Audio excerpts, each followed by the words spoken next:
ചടങ്ങ്?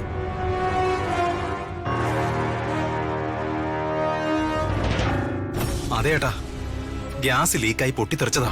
എന്നിട്ട് നമ്മുടെ കുക്കിനും ജോലിക്കാർക്കും ഒക്കെ പരിക്കുകളുണ്ട്. എല്ലാരും ഹോസ്പിറ്റലിലാ. കടയാകെ കത്തി നശിച്ചു. ദൈവമേ, എടാ നീ എന്താണ് ഈ പറയുന്നത്? എന്റെ പിടിവിട്ട് പോവാ. നീ വന്ന് നമുക്ക് അങ്ങോട്ട് പോവാം. വേണ്ട ചേട്ടാ, ഇപ്പൊ അങ്ങോട്ട് പോണ്ട. അത് കത്തി കിടക്കുന്ന കണ്ട ചേട്ടന് സഹിക്കില്ല. എടാ പിന്നെ നമ്മളിപ്പോ എന്ത് ചെയ്യൂടാ? നിന്റെ കാശ് വല്ല ഒരുപ്പുണ്ടാ?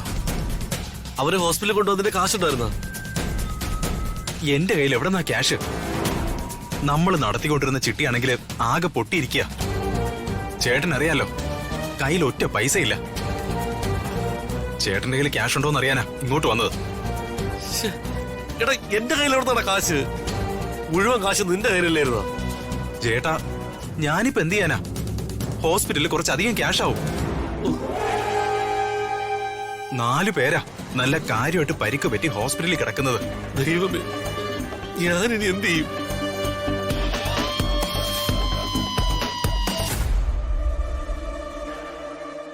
ജയൻചേട്ടൻ,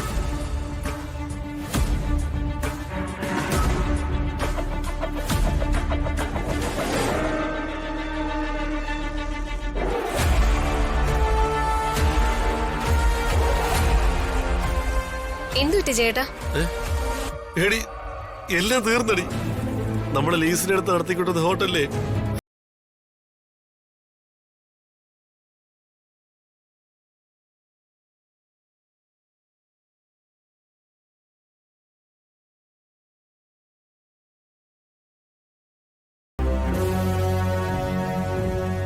എവിടെന്ന് അച്ഛൻ്റെ കാശൊന്നും ഉണ്ടാവില്ല. സുശീല, നമ്മളിൽ എന്ത് ചെയ്യടാ? ജയൻചേട്ടാ, എത്രയും പെട്ടെന്ന് ഒരു 8 ലക്ഷം രൂപയെങ്കിലും വേണം. 8 ലക്ഷം രൂപ? എടാ ഞാനിപ്പോ എവിടെ പോയി ഉണ്ടാക്കാന്? ജയൻചേട്ടാ, ഞാൻ കൂട്ടിയാ കൂടില്ല.